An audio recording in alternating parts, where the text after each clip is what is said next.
ഭഗവാൻ ഇന്നലെ ഗോവർദ്ധനഗിരിധാരിയായിട്ടായിരുന്നു ചാർത്തിയിട്ടുണ്ടായിരുന്നത് കേട്ടോ. മനോഹരമായിട്ട് ചാർത്തിയിട്ടുള്ള ഒരു അലങ്കാരമായിരുന്നു. മുൻപൊരിക്കലേ ഇതേപോലെ ഗോവർദ്ധനം വന്ന സമയത്ത് ഒരു ഭക്ത കമന്റ് ആയിട്ട് ചോദിച്ചിട്ടുണ്ടായിരുന്നു, എന്താണ് ഈ ഗോവർദ്ധനഗിരിധാരിയായിട്ട് അലങ്കാരം വന്നു കഴിഞ്ഞാൽ അത് അർത്ഥാക്കുന്നത്, ഭഗവാൻ എന്താണ് നമ്മുടെ അടുത്ത് പറയാനായിട്ട് ശ്രമിക്കുന്നത് എന്ന് ചോദിച്ചിട്ടുണ്ടായിരുന്നു കേട്ടോ. അപ്പൊ അതേക്കുറിച്ച് പറയാം. ഈ ഗോവർദ്ധനം ഉയർത്തിപ്പിടിച്ചു നിൽക്കുന്ന ഭഗവാനെ ഒന്ന് സങ്കല്പിച്ചു നോക്കൂ. എന്തിനു വേണ്ടിയിട്ടാണ് ഭഗവാൻ ഗോവർദ്ധന പർവ്വതം ഉയർത്തിയത്? ആ വ്രജവാസികളെ പേമാരിയിൽ നിന്ന് സംരക്ഷിക്കാൻ വേണ്ടിയിട്ട്.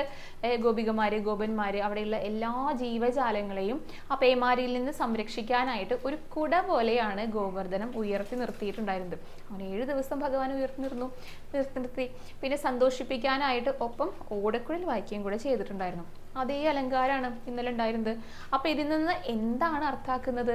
ഭഗവാൻ നമ്മളെയൊക്കെ സംരക്ഷിക്കാനാണ് വന്നിരിക്കുന്നത്. നമുക്ക് എന്തൊക്കെ ബുദ്ധിമുട്ടുകൾ ഉണ്ടെങ്കിലും, പ്രശ്നങ്ങൾ ഉണ്ടെങ്കിലും, അപകടങ്ങൾ ഉണ്ടെങ്കിലും അതിൽ നിന്നെല്ലാം സംരക്ഷണമേകുന്ന ഭഗവാനാണ്. ഇപ്പൊ പലരും മെസ്സേജ് അയച്ച് പ്രാർത്ഥിക്കാനായിട്ട് പറയാറുണ്ട് കേട്ടോ. കാരണം വിദേശ രാജ്യങ്ങളിലെ യുദ്ധമൊക്കെ നടക്കുന്ന സമയമാണ്.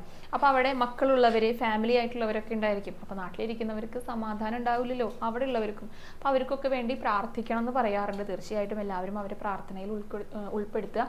അപ്പൊ അവരെയും എല്ലാത്തിനെയും സംരക്ഷിക്കുന്ന ഭഗവാനാണെന്നാണ് ഭഗവാൻ പറയുന്നത്. അപ്പൊ ഗോവർദ്ധന ഗിരിധാരിയായിട്ട് വരുമ്പോൾ നമ്മളെയൊക്കെ സംരക്ഷിക്കുന്ന ഭഗവാനായിട്ടാണ് വന്നിരിക്കുന്നത്. അത് തന്നെയാണ് അർത്ഥാക്കേണ്ടത്. അതാണ് ഭഗവാൻ നമ്മുടെ അടുത്തൊക്കെ പറയാനായിട്ടും കൂടെ ശ്രമിക്കുന്നത് കേട്ടോ. മനോഹരമായിട്ട് ചാർത്തിയിട്ടുള്ള അലങ്കാരമാണെന്ന് പറഞ്ഞല്ലോ. നല്ല തിളക്കണ്ടായിരുന്നു ഭഗവാനെ കാണാനായിട്ട്.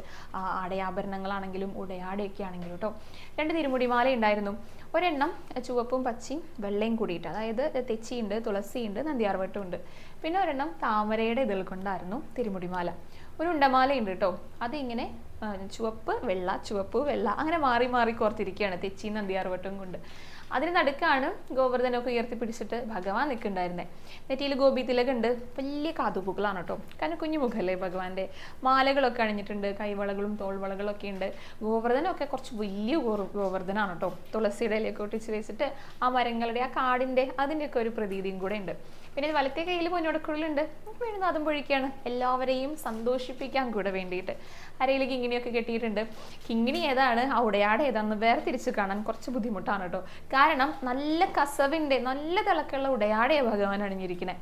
അതുകൊണ്ട് അതാണ് ആ ഒരു തിളക്കം. കാൽത്തളകളും അതിനെ നല്ല വീതിയിലുള്ള കാൽത്തളകളാണ് കാലിൽ അണിഞ്ഞിരിക്കുന്നത്. അങ്ങനെ സുന്ദരനായി നിൽക്കുന്ന, ഗോവർദ്ധന ഗിരിധാരിയായിട്ട് നിൽക്കുന്ന പൊന്നു ഗുരുവായൂരപ്പനായിരുന്നു കേട്ടോ. ആ ഒരു രൂപം മനസ്സിൽ കണ്ടുകൊണ്ട് ഗുരുവായൂരപ്പ ശരണം എന്നൊന്ന് കമന്റ് ബോക്സിൽ രേഖപ്പെടുത്തിക്കോളൂ.